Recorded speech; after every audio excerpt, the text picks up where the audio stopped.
A paz do Senhor Jesus, é uma honra e alegria ter você aqui. Eu sou o pastor Edivan Campos, congrego aqui na Igreja Evangélica Assembleia de Deus de Ribeirão Preto, e hoje nós iremos estudar a lição de número 7, as naturezas humana e divina de Jesus. Nós estamos no primeiro trimestre de 2025, nosso tema é Em Defesa da Fé Cristã, combatendo as antigas heresias que se apresentam com nova aparência. Quando falamos de duas naturezas, humana e divina de Jesus, fica bem claro no nosso entendimento que Jesus Cristo é plenamente Deus e tem a sua natureza divina. Jesus Cristo é também plenamente humano, isto é, ele possui todas as propriedades essenciais de um ser humano, assim como Deus, ele também possui todas as propriedades essenciais de Deus. Vamos entender essa lição, que é muito importante para a nossa fé cristã. O texto áureo está em Romanos, capítulo 9, verso 5. Esse versículo vai ser trabalhado na lição, mas eu quero destacar dois pontos aqui. O primeiro ponto é Cristo segundo a carne. Está falando aqui da sua encarnação. E Deus bendito, ele é segundo a carne, natureza humana, e Deus bendito, a natureza divina, dos quais são os pais e dos quais é Cristo, segundo a carne, o qual é sobre todos, Deus bendito eternamente. Amém. Então, ele é o Deus eterno, ele nunca perdeu a sua natureza divina, segundo a carne. Ele veio em forma humana, onde ele recebe a sua natureza humana. A verdade prática diz assim: Jesus é o eterno e verdadeiro Deus e ao mesmo tempo o verdadeiro homem. Vera Deus, vero homem, verdadeiro Deus, verdadeiro homem. Nós temos a expressão que usamos para uma categoria única,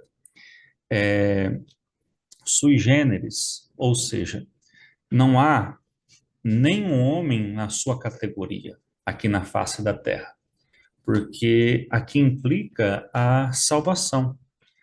Nós não podemos ser salvos por homem nenhum, mas como ele é verdadeiro homem e verdadeiro Deus, isso é importante para entendermos porque abrange a nossa salvação, só Deus salva. Então, nós temos aqui alguém de uma categoria totalmente diferente que tem que ser analisado ao ponto da fé. A leitura bíblica em classe está em Romanos, capítulo 1 do verso 1 ao 4, Filipenses, capítulo 2, do verso 5 ao 11. O texto de Romanos, como o texto de Filipenses, mostra as duas naturezas de Cristo. É uma pessoa com duas naturezas. No verso 3, nós vemos segundo a carne, ele nasceu. No verso 4 de Romanos 1, o Filho de Deus em poder, segundo o Espírito da santificação pela ressurreição dos mortos. Nós vemos aqui que Jesus Cristo é o nosso Senhor. Aqui a palavra é Kyrios, ou seja, ele é Deus. Depois nós temos em Filipenses a forma de Deus e a forma de servo, as duas naturezas. E aqui algumas perguntas dentro da leitura bíblica em classe são importantes. Será que Jesus, quando ele tomou a forma humana, ele perdeu a sua deidade, ele deixou de ser Deus? Será que isso aconteceu? Será que a natureza humana ela se perdeu através da natureza divina? A natureza divina, ela absorveu a humana? Isso é importante porque será compreendido nessa lição. A palavra-chave é natureza. Natureza vem de essência. Então, a natureza são características essenciais ou inerentes de um ser. Eu tenho aqui na minha mão uma caneta, ok? Tem uma caneta na minha mão. Essa caneta aqui, ela poderia ser feita de ferro, de alumínio, de cobre, de ouro, de mármore, de plástico, de vários elementos. Mas para ela ser uma caneta, é essencial que ela escreva. Então, por que é considerada uma caneta? Porque ela escreve. Senão ela seria só um objeto decorativo. Mas eu a tenho como caneta, então é essencial que ela escreva. Por que eu estou te dizendo isso? Porque é essencial a natureza divina. Por quê? A natureza divina de Cristo, ela vai nos salvar. Agora, é essencial também a natureza humana, porque somente um homem poderia vencer o pecado sem pecar. Então, ele tomou a natureza humana, a forma humana, e nós vamos apresentar nos objetivos da lição, no ponto 1 aqui, o ensino bíblico da dupla natureza de Cristo. Vamos compreender isso. Aqui no ponto 2, mostrar as heresias contra esse ensino, o nestorianismo e o monofisismo. E no ponto 3, identificar o perigo dessas heresias hoje. A introdução diz assim: uma vez estabelecida definitivamente a Cristologia em Nicéia e a Trindade em Constantinopla, surgem novas especulações teológicas em torno da natureza de Cristo, humana e divina. Essas controvérsias deram origem ao Concílio de Calcedônia, hoje um bairro em Istambul, na Turquia. A presente lição é sobre o nestorianismo e o monofisismo, dois pensamentos considerados heréticos no Concílio de Calcedônia. Bom, só para você se localizar aqui, o Concílio de Nicéia foi convocado pelo imperador Constantino para resolverem a controvérsia ariana, que negava a plena divindade de Cristo, que afirmava que ele era uma criatura criada, não coeterna com o Pai. Em um momento, Jesus passou a existir. Temos problemas aqui, porque se ele passou a existir, Deus mudou, porque a partir de um momento o Pai apareceu, ele não era Pai. Olha como temos aqui muitas coisas que tratamos nas lições passadas. Então nós sabemos que o resultado disso foi afirmar a divindade de Cristo. Aí nós temos o termo aqui, rimouses, que é a mesma essência do Pai. Então, foi conhecido aqui no Concílio de Nicéia que Cristo é Deus, da mesma essência que o Pai. Então, ficou definido que Jesus Cristo é Deus.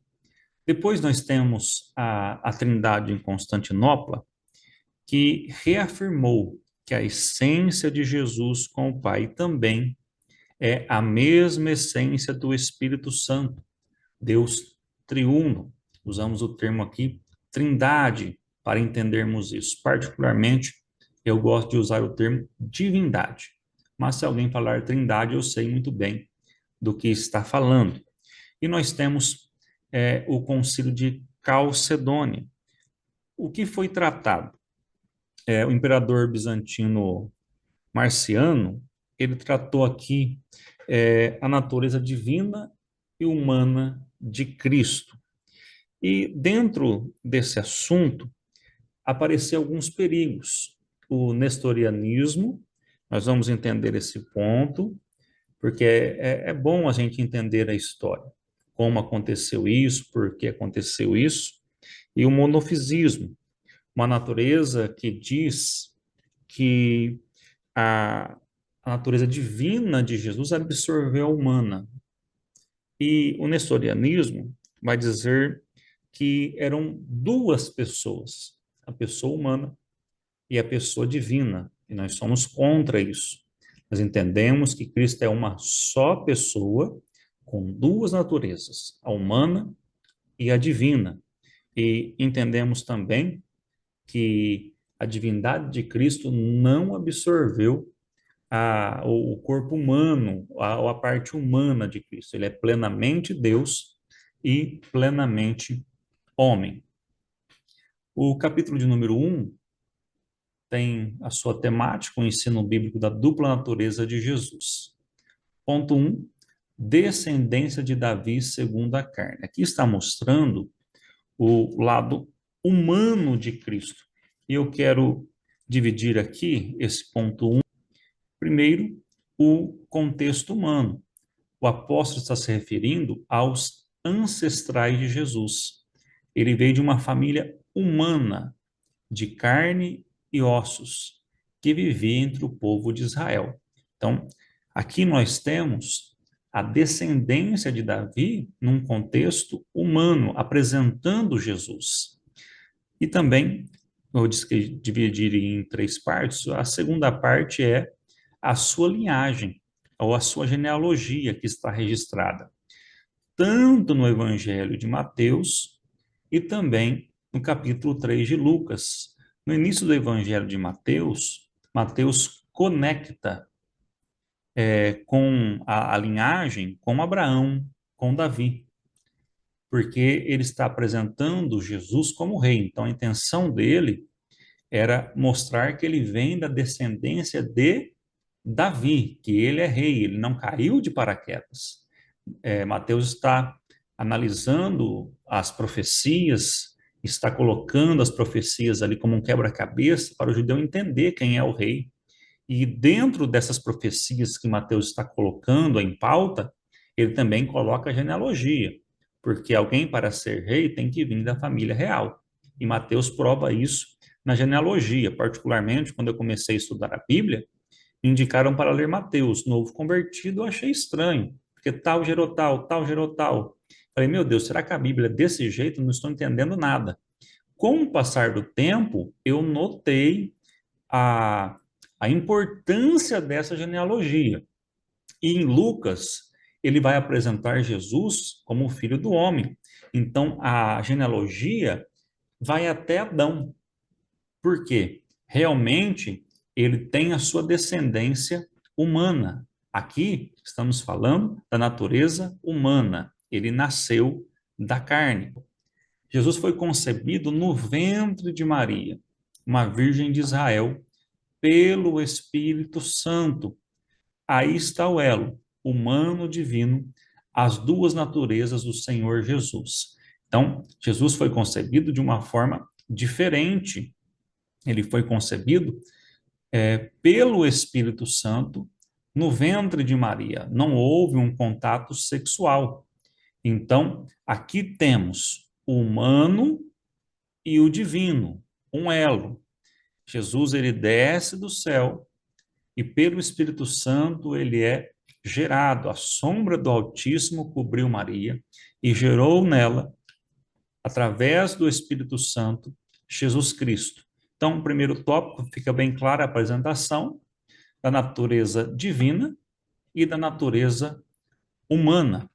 Nós temos aqui no capítulo 1, no ponto 2, declarado Filho de Deus em poder. Essa declaração não está dizendo que ele se tornou o Filho de Deus. Pelo contrário, essa declaração está realmente mostrando a identidade divina de Jesus através da ressurreição. Essa expressão indica a divindade de Jesus e isso é reforçado logo em seguida pelas palavras: Jesus Cristo, nosso Senhor. Aqui a palavra Senhor é Kyrios. Na tradução da Septuaginta, quando analisamos, tem alguns pontos que usa a mesma palavra, Adonai, quando vemos lá em Isaías 6, na adoração. Então, nós vemos aqui que a tradução também apresenta Jesus como Senhor, Filho de Deus em poder. Mais adiante, Paulo, ao descrever os privilégios que Deus concedeu a Israel, e aqui são pontos como a adoção de filhos, a glória, os concertos, a lei, o culto e as promessas, a adoção, quando Paulo está dizendo, está falando que Israel foi escolhido por Deus, uma nação escolhida por Deus, que recebe o status de filhos de Deus.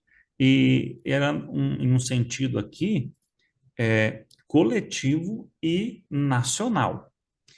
E quando falamos da glória, era a presença manifesta de Deus. Deus manifestou a sua presença em vários momentos.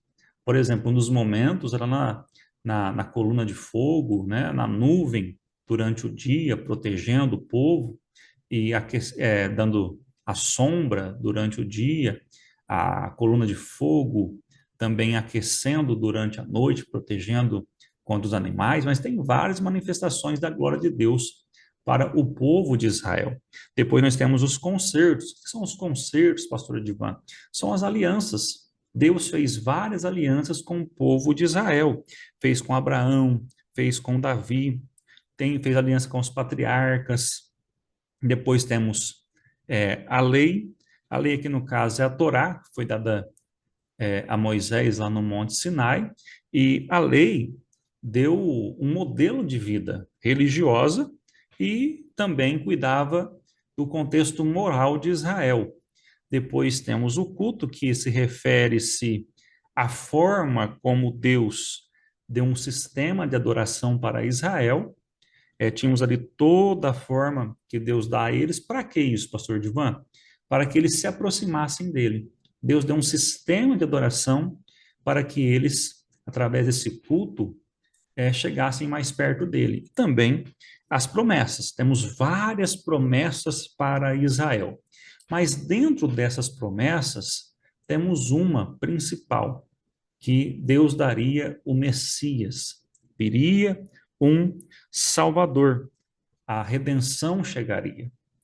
Então, o Senhor Jesus, ele é um judeu, descendente de Israel, e ao mesmo tempo é o Deus bendito eternamente. Então, nós temos uma declaração do Filho de Deus em poder. Capítulo 1.3, o antigo hino cristológico. Eu quero só analisar com você, porque o nosso autor, pastor Ezequias Soares, é um homem muito culto, ele é muito entendido, então às vezes vai ficar desconexo. Pastor, aqui no texto está falando sobre um hino antigo, cristológico. Quando analisamos alguns escritores, Ralph P. Martin e também Gordon Defee, se eu não me engano é Gerald Heiferman, eles fazem aqui alguns estudos, algumas visões sobre isso. Quando olhamos para isso, está falando de algo acadêmico. E na academia, tinha 4 pontos principais para um hino cristológico ou um hino cantado. Primeiro a sua estrutura poética. E Filipenses 2, 5 ao 6 passa. Aí temos o seu conteúdo teológico, também passa. A linguagem e o estilo, também passa. E o principal, o uso litúrgico. Ou seja, nos cultos eram cantados, eram cânticos que ensinavam e reforçavam as doutrinas bíblicas. Por exemplo, na Assembleia de Deus, nós cantamos os hinos da harpa. E esses hinos realmente são cantados para relembrar as doutrinas bíblicas. Então, o texto está dizendo que, embora Jesus sendo Deus, não usou as prerrogativas da divindade durante seu ministério terreno. E mesmo que fizesse uso delas, não consideraria isso uma usurpação. Quando nós estudamos acerca do arrebatamento da igreja, uma palavra que é muito conhecida é harpazo, tirada com força. Esta palavra usurpação é muito importante entendê-la. Ela vem da expressão harpagmos. Harpazo é tirado com força e harpagmos é segurar com força.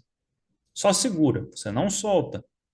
Agora, quando está dizendo que ele não teve usurpação, não está dizendo que ele soltou a sua divindade. Preste bem atenção. ele não teve usurpação, ele soltou a sua glória. Ele abriu mão da sua glória para se encarnar. Isso é muito importante entendermos dentro das naturezas humana e divina de Cristo.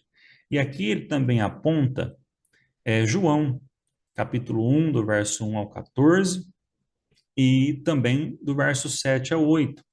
Então ele vai dizer que o verbo sempre existiu e o verbo era a palavra.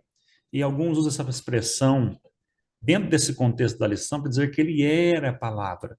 Ele deixou de ser a palavra quando encarnado. Mesmo João escreve a sua primeira carta, 1 João, capítulo 1. Ele vai dizer que os olhos viram, eles escutaram, tocaram a palavra, o verbo da vida. É o mesmo contexto. Então, aqui também nós temos o Logos, temos o Verbo e também o aspecto humano. Ele nasceu, ele veio para trazer luz aos homens. Então, dentro ainda desse hino que aprendemos, esse hino cristológico que era cantado nas igrejas, o apóstolo está sendo muito claro no ensino das naturezas humana e divina em uma só pessoa. Essa passagem é parte de um provável hino que os primeiros cristãos cantavam nos cultos. E o apóstolo Paulo a inseriu nessa epístola aos Filipenses. O termo grego morphi, forma, usado pelo apóstolo Paulo, sendo em forma de Deus, sendo ou subsistindo ou existindo em forma de Deus. Não está dizendo que ele deixou a forma de Deus. Está dizendo subsistindo, existindo em forma de Deus. Indica essência imutável. Portanto, ele jamais deixou de ser Deus. Então é importante aprendermos isso.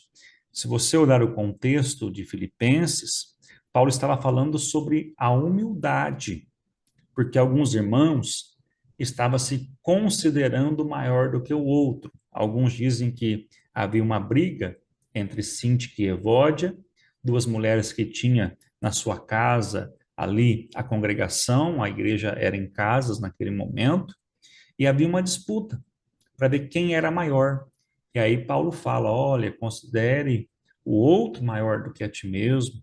Ele vai falar para se humilhar, independente da posição. É considerar o próximo maior a ti mesmo. Você vai evitar muitos problemas com esse ensino. Mas ele vai apresentar Cristo, que sendo Deus, existindo como Deus, toma também a forma de servo.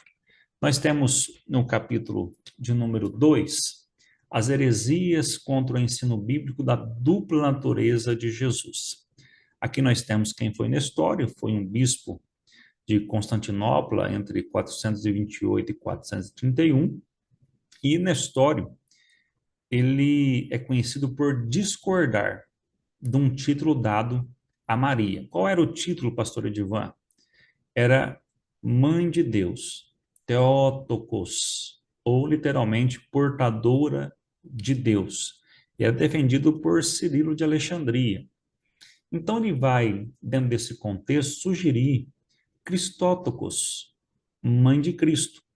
E ele está certo, certo. No livro, o pastor Ezequias, falando acerca de Nestório, ele afirma que ele está certo, e nós também pensamos assim, porque Deus sempre existiu.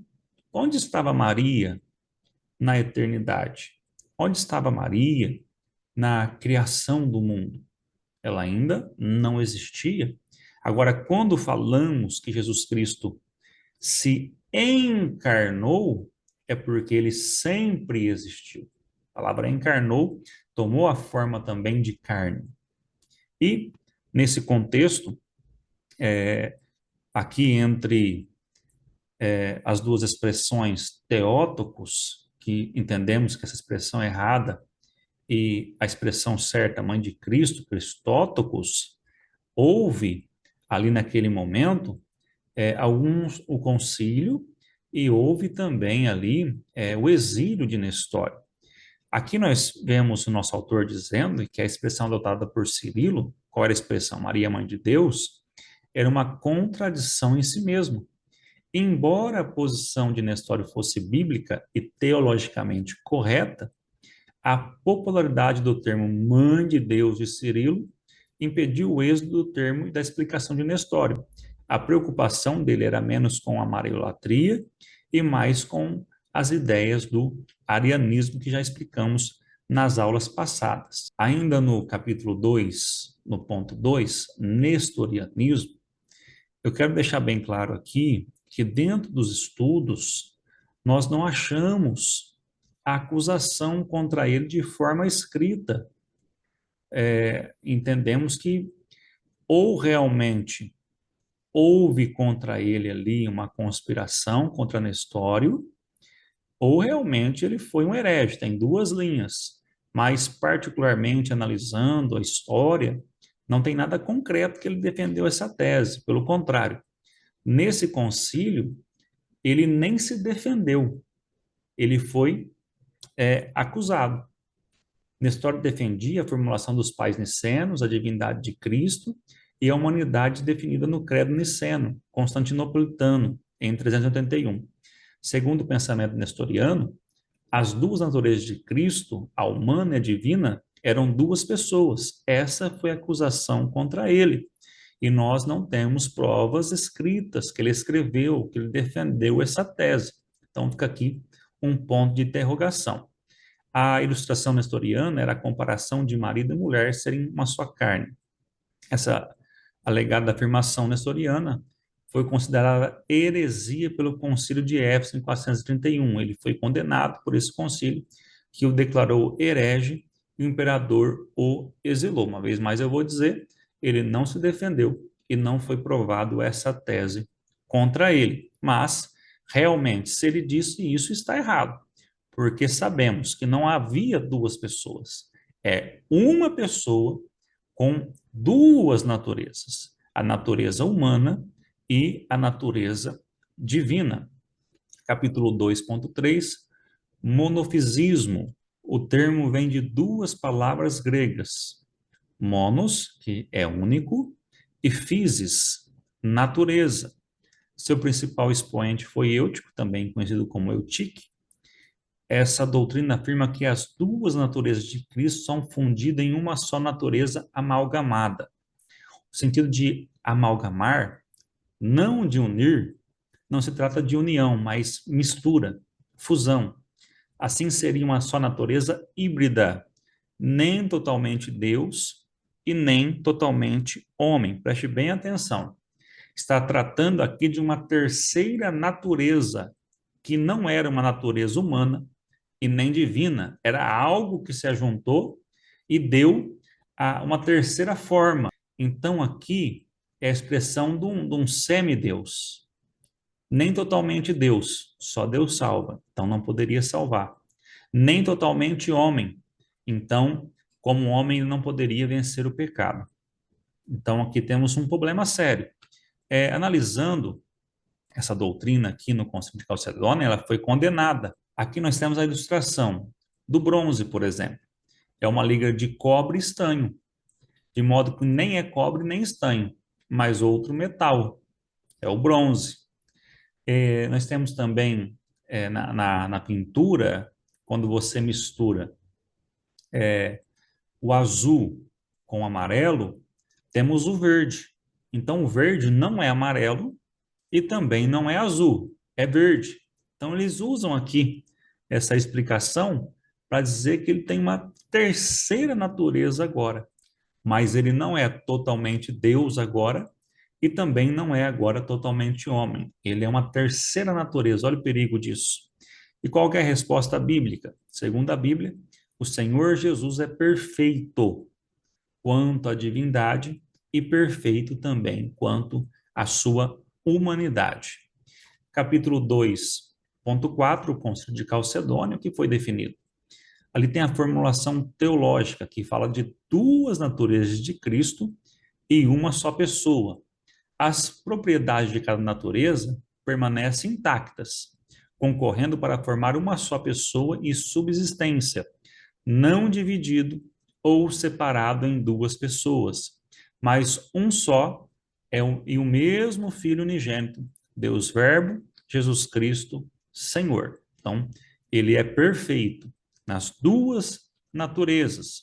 A encarnação do Verbo não é uma conversão ou transmutação de Deus em homem, e nem de homem em Deus. A distinção precisa entre natureza e pessoa, diz o documento. Imagina Jesus no céu com a sua deidade, e ele se transforma, houve uma mutação em homem. E na sua ressurreição, houve outra mutação em Deus. É um perigo.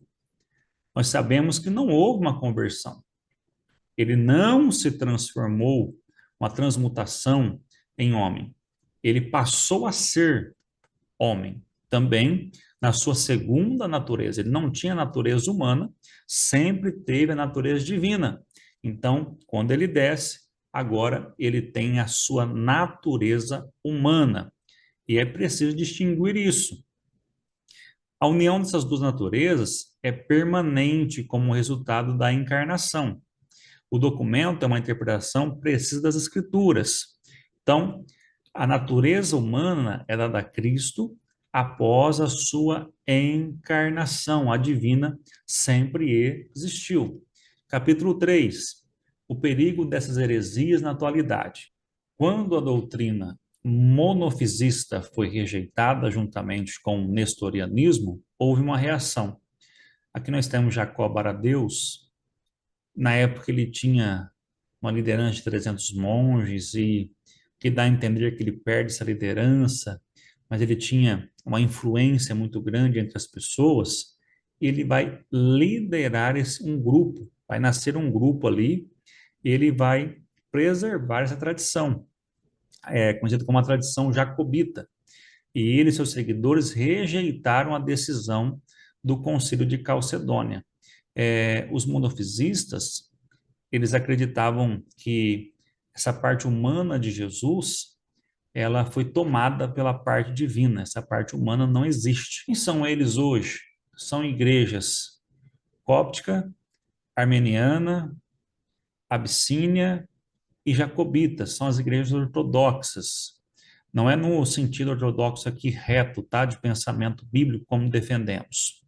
Mas eles continuam em vários lugares, no Egito, nas partes árabes, nós temos no Brasil, na época de 50, já começou a chegar essas igrejas aqui. Então, existem.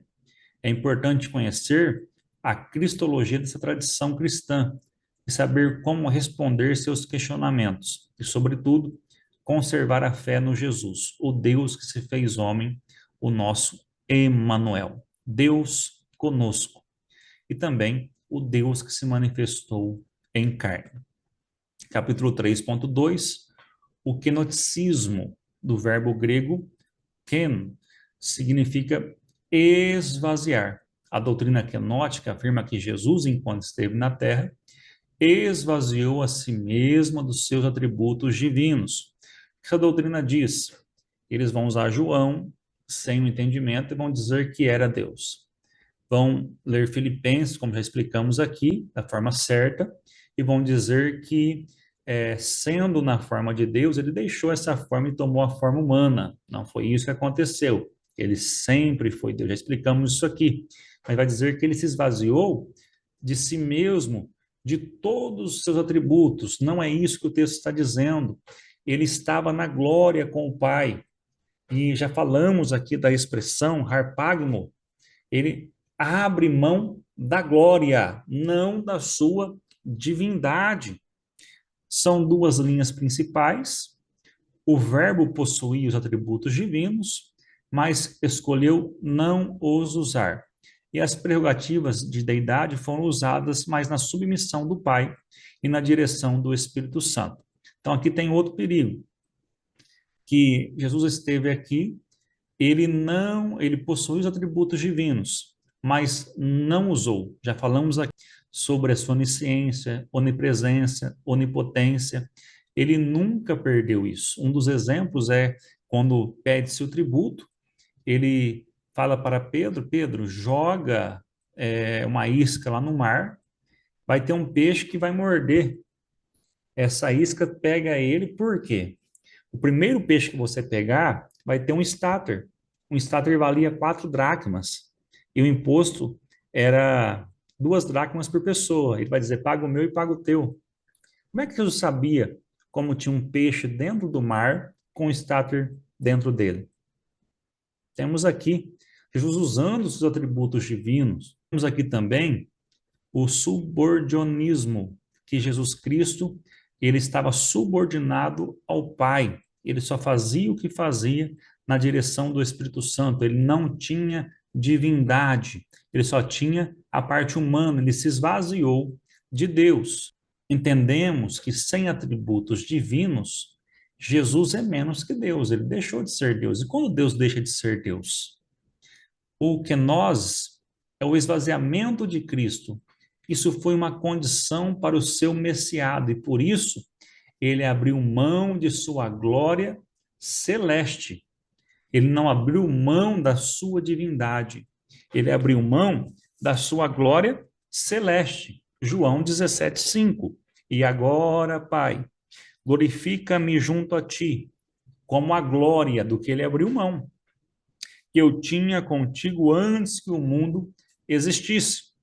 Você pode ler também 2 Coríntios, capítulo 8, verso 9. Pois vocês conhecem a graça de nosso Senhor Jesus Cristo, que, sendo rico, se fez pobre por amor de vós, para que por meio de sua pobreza vocês se tornassem ricos. Sendo rico, ele se fez pobre sendo rico, tendo a glória, ele se fez pobre. Então, nós temos que analisar que, por amor a nós, ele deixa a sua glória, não a sua deidade, sendo rico, sendo Deus, e vem habitar, porque através da sua humanidade, da sua divindade, nós também iremos para essa glória. Jesus revelou sua natureza divina quando esteve na terra. Ele agiu como Deus, pois perdoou pecados. Recebeu adoração, repreendeu a fúria do mar. Somente Deus tem esse poder. Então, nós temos aqui os atributos divinos em Cristo. Capítulo 3, Mariolatria. O catolicismo romano adotou o termo mãe de Deus, de Cirilo, ou seja, um pensamento antibíblico, que se desenvolveu numa teologia e permanece até hoje por conta da sua popularidade. Com isso, aprendemos que o que parece certo e a escolha popular nem sempre representam a verdade. Nosso autor cita Atos 8, do 9 ao 11, falando acerca de Simão Mágico. Ele fazia mágicas ali e o povo dizia: esse é o grande poder de Deus. Olha, depois nós temos ali a continuidade da passagem. Ele vai se batizar, mas mesmo assim vai querer comprar ali o dom de Deus, porque ele vai ver que as pessoas eram batizadas com o Espírito Santo. Pedro repreende, porém o povo dizia que o que ele fazia era o grande poder de Deus, e biblicamente não era. Então, quando vemos aqui o termo mãe de Deus, é um pensamento antibíblico, porque Maria foi mãe de Cristo humano. Ela gerou o Cristo humano, o Espírito Santo, como disse, o Espírito Santo, ele gerou no ventre de Maria o Cristo humano. Então, dentro desse conceito, onde Maria estava? Vou repetir. Na criação do mundo, onde Maria estava na eternidade. E uma das falas mais precisas é: Maria morreu, ela ressuscitou?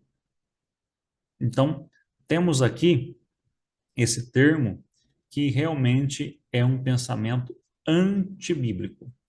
Nós temos a conclusão: o Concílio de Calcedônia em 451 reafirma os dois concílios anteriores, o de Nicéia em 325, o de Constantinopla em 381, ratificando os credos. O que é um credo? É a forma que temos fé naquilo que acreditamos, que cremos, produzidos por esses conclaves gerais. Estabeleceu definitivamente as duas naturezas de Cristo.